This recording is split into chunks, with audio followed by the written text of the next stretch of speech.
नमस्ते दोस्तों, आपका स्वागत है मेरे इस चैनल पर। तो दोस्तों, आपने ये जो न्यूज़पेपर की कटिंग है ये तो आपने सबने पढ़ ली होगी। बाकी इस वीडियो में देखिए दोस्तों, देखेंगे कि आगे अब इसमें क्या-क्या होने की संभावना है, क्या-क्या हो सकता है, कब तक इसका अंतिम रिजल्ट आ सकता है।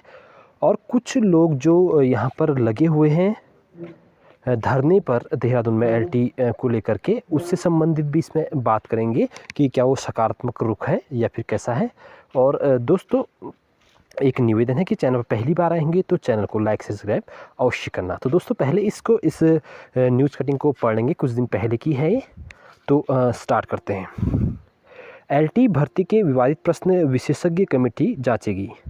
हाईकोर्ट ने सहायक अध्यापक एलटी ग्रेड 1341 पदों की चयन प्रक्रिया सूची को उत्तर कुंजी बदलने के खिलाफ दायर याचिकाओं पर मंगलवार को एक सुनवाई की। न्यायमूर्ति रविंद्र मैठाणी की एकल पीठ ने अभ्यर्थियों के नियुक्ति पत्र पर रोक जारी रखी है। उत्तराखंड अधीनस्थ सेवा चयन आयोग ने सचिव वीडियो कॉन्फ्रेंस में पेश हुए। कोर्ट ने उनसे पूछा कि क्या प्रश्न सिलेबस के अनुरूप थे। आयोग की ओर से इसका उत्तर नहीं मिल सका। कोर्ट ने 13 में से 7 प्रश्नों की जांच और सही उत्तर के लिए हेमवती नंदन बहुगुणा गढ़वाल विश्वविद्यालय और सीबीएसई के सचिव को गढ़वाल विश्वविद्यालय और सीबी के सचिव को विषयवार विशेषज्ञ कमेटी गठित करने का आदेश दिया है। कमेटी को रिपोर्ट 3 सप्ताह में पेश करनी है।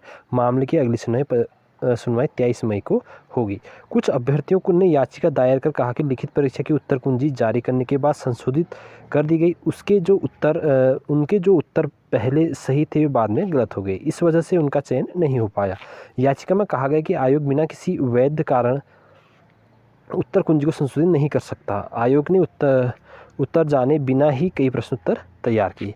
तो दोस्तों, आयोग के एक्सपर्ट जिन्होंने ये आंसर्स वहाँ पर दिए थे सेकंड उत्तर कुंजी में, वो लोग जो एक्सपर्ट थे वो लोग भी इसका क्लैरिफाई इन प्रश्नों को वहाँ पर नहीं दे पाए हैं जवाब। इसका सही मतलब स्पष्ट नहीं कर पाए हैं इन उत्तर को, किस प्रकार से उत्तर यहाँ पर दूसरे शब्दों में बदले गए। इसको मद्देनज़र करते हुए जो हाईकोर्ट के जो जज थे, उन्होंने सीधे यहाँ पर गढ़वाल विश्वविद्यालय के जो मुख्य वहाँ के प्राचार्य हैं या फिर जो भी हैं उनके मुख्य, उनको यहाँ पर दे दिया है कि आप एक ऐसी कमेटी बैठाइए जो इन 13 प्रश्नों से जो 13 प्रश्न वहाँ पर गलत पाए गए हैं, मतलब जिन पर डाउटफुल अभ्यर्थी ने रखा है, उन 13 से 7 प्रश्नों को क्लियर करने के लिए कहा है कि इनके उन आंसर क्या हो सकते हैं। इसके लिए आप आयोग की एक अपनी एक कमेटी बनाकर वहाँ पर रखें।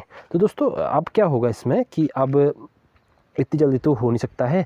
3 सप्ताह का टाइम दिया है। 3 सप्ताह का मतलब कि 23 मई को इसकी अगली हेयरिंग है। फिर से मैं आपको बता देना चाहूँ कि अगली हेयरिंग में भी ये मैटर क्लियर नहीं होगा। हाँ, ये ज़रूर होगा कि अगले हेयरिंग में ये क्लियर कट हो जाएगा कि जो वहाँ से अपनी एक्सपर्ट जो टीम अपने आंसर देंगे वो अकॉर्डिंग आंसर से वहाँ पर रखेंगे और ये शायद पता चल जाएगा कितने आंसर उनके अनुरूप सही हैं, कितने आंसर गलत हैं। तो दोस्तों, ये बहुत बड़ा मुद्दा उत्तराखंड में चल रहा है कि हर कोई वैकेंसी जो है वो कोर्ट के माध्यम से ही पूरी हो रही है। बिना कोर्ट गए हुए कोई भी भर्ती पूरी नहीं हुई है। और जहां अभ्यर्थी को सीधे सिलेक्शन के बाद सीधे नियुक्ति पत्र मिल जाना चाहिए था, वहीं अभ्यर्थी भटक रहे हैं। पहले तो रिजल्ट के लिए, उसके बाद रिजल्ट के बाद नियुक्ति पत्र मिल जाता है, तो उसके बाद भी कोर्ट का तो मैटर पता ही है आपको, बहुत लंबा फिर खिंच जाता है। तो जहाँ तक संभावना है दोस्तों आगे की, मैं आपसे जो ओपिनियन देना चाहूँगा वो ये है कि 23 तारीख को शायद मतलब कि इससे 60% चांस है कि ये क्लियर कट हो जाएगा कि कितने क्वेश्चंस वास्तव में रियलिस्टिक में सही थे और कितने क्वेश्चंस रियलिस्टिक में गलत थे। तो अब उनको मानना पड़ेगा, क्योंकि जब आयोग के एक्सपर्ट ने ही वहाँ पर अपना जवाब पेश नहीं किया सही तरीके से, तो अब जो आंसर गढ़वाल विश्वविद्यालय के एक्सपर्ट देंगे उसी आंसर को उनको सही मानना पड़ेगा। तो दोस्तों, एक तो ये है कि जब 7 नंबर का इतना बड़ा हेरफेर है, तो आप सोच सकते हैं कि अगर 7 नंबर से 3-4 नंबर भी अगर इधर उधर हुआ तो कितने लोगों के यहाँ पर जो लोग ज्वाइन कर चुके होंगे, मतलब जिनका सिलेक्शन हो चुका होगा, वो लोग इससे हट जाएंगे और कितने लोगों का नए सिलेक्शन होगा। हालांकि होना भी चाहिए, जो वास्तविक रियलिस्टिक जो योग्यता रख सकता है उसी का ही सिलेक्शन होना चाहिए। बाकी दोस्तों, आपको पता है कि एक गुट भी वहाँ लगा हुआ है यहाँ पर देहरादून धरने में एलटी को नियुक्ति पत्र दो, जॉइनिंग दो करके।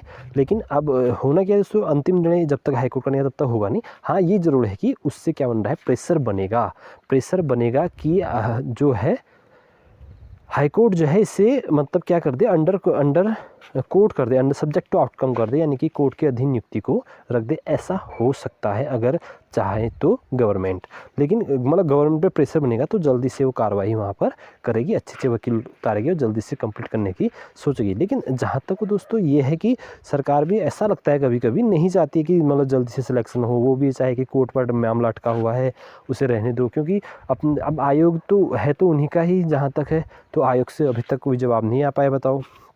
तो दोस्तों ये थी, यानी कि ये भी एक प्रकार का सकारात्मक रूप है, जिसकी गवर्नमेंट से प्रेशर बनेगा, गवर्नमेंट प्रेशर बनेगा तो उसे जल्दी निपटारा करने की कोशिश करेगी, अर्जेंसी लगा करके जो भी होगा। तो दोस्तों ये थी आज की वीडियो, आई होप कि, और मैं इतना बता देना चाहूँगी, अभी इसमें 1-2 हेयरिंग लगेंगी और जो आपको नियुक्ति जो जॉइनिंग मिलने वाली है, आई थिंक जो लोगों का सिलेक्शन होगा, अगर सेम मैटर रहा तो एक मतलब कि अगर प्रश्नों में बदलाव नहीं होता है तो आई थिंक इसकी जॉइनिंग आपको 1 जुलाई को देखने को मिलेगी, क्योंकि समर वेकेशंस आ रही है। अगर इसमें फिर क्वेश्चंस में फेरबदल होता है, नए से रिजल्ट तैयार किया जाएगा, फिर तो आप मान के चलो 2 महीने, यानी कि फिर ये मैटर जाएगा जुलाई, अगस्त, सितंबर के आसपास ये मैटर जाएगा। तो दोस्तों ये थी आज की वीडियो, आई होप आपको थोड़ा बहुत समझ में आया होगा। और अगर आप चैनल पहली बार आएंगे दोस्तों, प्लीज़ चैनल को लाइक सब्सक्राइब अवश्य करना। फिर मिलेंगे एक नेक्स्ट वीडियो, तब तक के लिए आपका धन्यवाद और शुक्रिया।